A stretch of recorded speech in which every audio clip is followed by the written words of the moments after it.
Hi guys, and welcome to the Ace Tanker for the KV-220, the Tier 5 Russian Premium Heavy Tank. Now this is a tank I reviewed a long time ago and I gave it a very positive review. It's also a tank I enjoy playing. I've said many times it's one of my favorite Tier 5 Premium tanks. I love it because the armor is just so forgiving. You can make so many mistakes in this tank and the armor will forgive you. It gets special matchmaking, so it will never see Tier 7s. And it's just a very good tank all round, but mainly down to its armor. Because the KV-220's hull is basically a KV-3 hull with a KV-1 turret, and that means it's far better armor-wise than even the KV-1 in-game.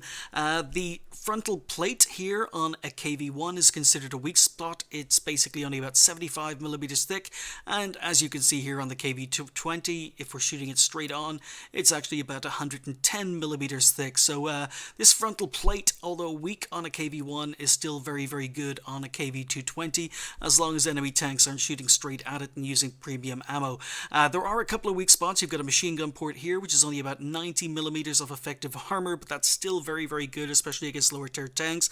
And you've got to hit it dead center, because if you don't hit it dead center, you can see that the armor values increase exponentially as you get to the outer edges of the machine gun port. You've also got a viewport here, which on a KV-1 is considered a weak spot, and yes, if you shoot it directly in the middle, you can see that it's only about 50 or 80, 60mm, 80mm in the areas. But again, if you don't shoot it directly in the middle, shoot it slightly above it or slightly to the sides, you can see that the effective armor goes up to about 140. The lower glacis on this tank is about 110mm thick, and the upper glacis, or the area between the lower glacis and the upper plate here, is angled, so it's 172mm straight on. Even if you're shooting down at this, it's still very effective at about 130mm thick. So yeah, the frontal hull armor on this tank is extremely good, especially when this tank gets top tier, or even when it's in a tier 6 game. Now, it does have weak spots, and those weak spots are mainly based around the turret. Most experienced players are going to be shooting this tank in the turret, but even then it's not a guaranteed penetration, because as you can see here, the gun mantlet is quite large and it's typically Russian. There are different areas of penetration values, but it's a pretty good gun mantlet and it's going to handle most of the tanks it's going to be facing. There are some round areas to the side of the gun mantlet, and again, because they're rounded, there are weak areas, weak strips that can be penned, but again, if you don't hit them directly, you've got some very good chances of getting bounces if the shots land on the edge of the rounded areas. And then the turret cheeks, you can see the rest of the turret is only about 75mm thick, so if you are fighting a KV-220 frontally, then this is probably where you want to be shooting. Anywhere on the turret that isn't gun mantlet is going to be an easy pen for most tanks. So KV-220s need to be angled, and that makes the armor even better, because the 110mm turns to 120. It's got 100mm of side armor, and as you can see, wonderful side scraper, so you can get up to 270mm of armor effectiveness by side scraping. You'll also see that the hull of the tank isn't covered by the tracks. The tracks are completely separate from the hull. You can actually see all the way down here. So people shooting directly at your tracks aren't going to do any damage to the tank whatsoever. The tracks are going to eat the shots. They're 20mm of spaced armor, but there's absolutely no hull behind the tracks, so it is possible to absorb quite a few shots coming around corners with your tracks. So great frontal armor, very good side armor, very good side scraper. The rear of the tank is also quite good. The back end, or the lower end of the rear of the tank, is 100mm thick.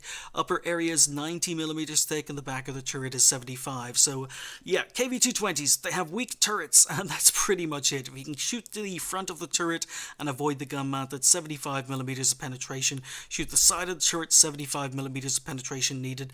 But the rear side of the tank itself is very good, and it's going to give a lot of lower tier tanks problems. Even if they're shooting you on the tracks, they're going to need 120mm of penetration to do any damage. That's assuming the tracks don't eat the shot. So the armor on the KV-220 is pretty good all round. The turret is a weak spot if you can get to the sides and rear of this tank, and if you can shoot the flat areas of the turret. But overall, I think this is a very well armored tank, and it forgives a lot of mistakes.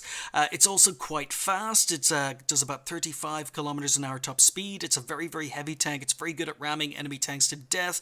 But yeah, there are going to be some weak areas of this tank. I covered all of this in the review. The tank has terrible view range, and the gun is probably a letdown as well. A lot of people are disappointed with the gun. Now, personally, and I said it during the review, I think the gun is actually okay, especially considering this thing gets special matchmaking. It won't see tier 7s. The worst it's going to see is tier 6s, and 99mm of penetration is okay. 110 damage is okay. The rate of fire, not the best, but you get off a shot roughly about every 4 seconds, so it's not too bad.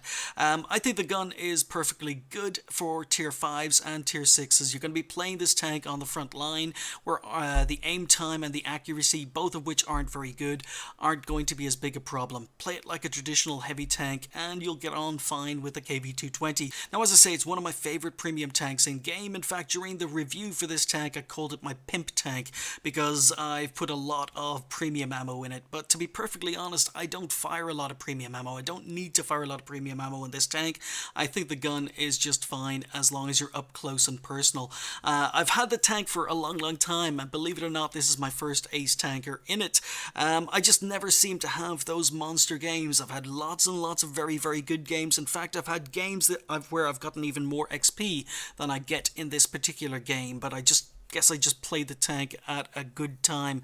But here we are on mines. It's a tier 6 game, so I'm not top tier.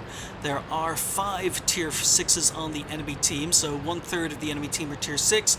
But I'm going to be playing this as a traditional heavy tank because a lot of the tier 6s on the enemy team are medium tanks or RT or 1 TD there as well. That SU-100 could be quite dangerous. A couple of good players on the enemy team. Platoon 2 on the enemy team are quite good, but you see we're doing about 12 kilometers an hour here, so a lot of people complain about the speed and mobility of this tank, but it's no different than most other tier 5 heavies. Once you get up to speed, it's quite fast, and as I say, it's a very heavy tank, so it's very good at ramming. So we're up to 20 kilometers an hour, and on flat and favorable ground or going downhill, we can get up to about 35 kilometers an hour, but we're moving up. And I'm going to be playing aggressively, so going to be relying on my armor a lot. The enemy have failed to get up to the top of the hill, taking a snapshot, trying to stay hull down. There's RT, bounce on the KV-1S, so yes, occasionally the gun is going to let you down. Bounce on the KV-1S again, but I'm just advancing, and as you can see, we've already bounced 2 shots for the KV-1S in return. So aiming for the weak spot, and we can get a shot straight through the front of his tank with regular AP. I'm just going to be advancing, pop around the corner, get a shot into the M8A1. We're bouncing an SU-85I, hooray! One of my least favorite premiums. And we can bend the SU-85I because the SU-85I is now dead. Yeah, SU-85I. Still get a lot of abuse over the fact I hate that tank, but it's not a very good tank, guys. Get another shot in. So we've taken a 1 damaging hit from premium round from the Fury. I'm taking shots from bushes here, go for a blind shot. But we've bounced 12 shots. This is tank, it's all about the armor, it's all about forgiving mistakes. Still bouncing shots from an easy 8 over. And there you go. I mean, the gun, it's not the best. If you take snapshots, you miss. I was going for the SU there, and we hit the M8A1, but not complaining. Still bouncing shots from the easy 8 over on the island.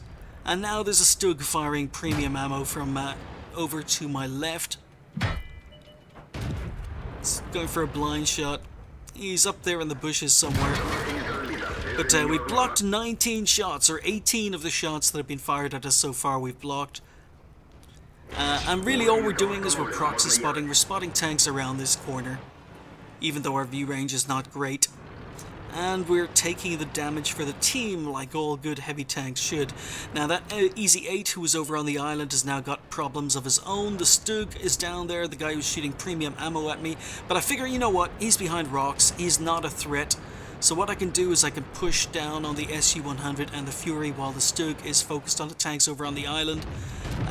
Nick a kill, and then a Fury hits me. So there's a Fury camping in spawn, RT's been spotted, Panzer IV-H has been spotted on the hill. I don't know why players go up here, but we could see that once you let the gun aim in fully, the rate of fire is not too bad. The accuracy is not too bad once you let the gun aim in fully. I'm wondering if this guy's still there, and it turns out he is, so extremely easy kill. I don't understand why players don't move once they get spotted and once they start getting shot, but Fury around the corner, just taking snapshots, poking, and I'm angled. You can notice the side angle. Fury is having problems penning me. Bounces again, we can poke out, put a shot in. And he finally pens me, but get another shot in, angle a little bit better, he bounces, and we finish him off. So we've taken 24 shots at the moment. Only 2 shots have actually done any damage. And we're advancing, so we're up to 4 kills, 1150 damage. Quite a lot of assistance damage done as well. But yeah, this tank, I just love the tank. The armor is just so forgiving. And this tank did get criticized when it first came out. There's a nice shot on the move. It's a slow-moving tank, so even though the gun isn't most accurate, when you're up close and personal, the accuracy doesn't matter too much. But yeah, a lot of people criticized this tank when it first came out, felt it was a waste of money, didn't think it was worth the price. It was an expensive package, but you know, if you wanted a Tier 5 premium heavy tank for the Russians, then this is the one to get.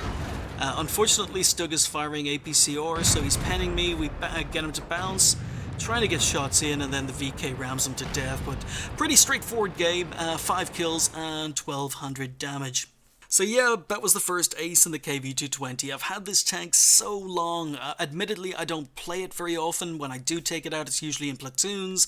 I play it for fun, I play it for stress relief, but I just never sat down to actually try and get an ace in it. And the evening I sat down to play games in World of Tanks. Thankfully, I managed to get aces in quite a few of my curse tanks. The KV-220, I wouldn't call it a curse tank. Really love this tank, but just had severe problems getting aces. I've done higher XP games in this tank, but obviously I picked a good week to play it. So we picked up the ace. We also picked up a steel wall in the tank along with a bunch of ribbons.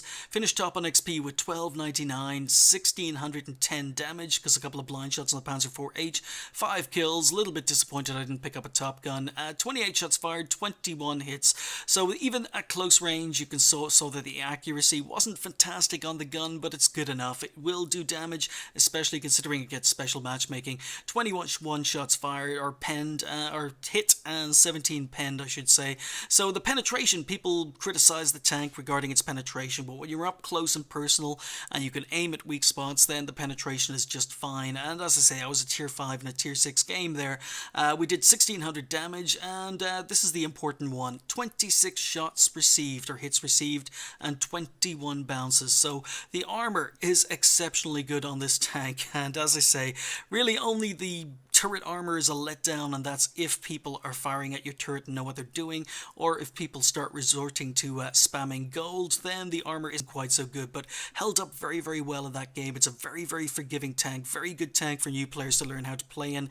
So we blocked 2,140 damage with our armor, spotted 2, damaged 8, destroyed 5, did 727 assistance damage, and earned 51,000 credits with a premium account. So when you can do damage in this tank, it is quite a good money maker considering it's a tier 5. So yeah, KV-220, it's one of my favorite premium tanks in game. I don't play it very often, but that was the first ace. So thank you guys for watching.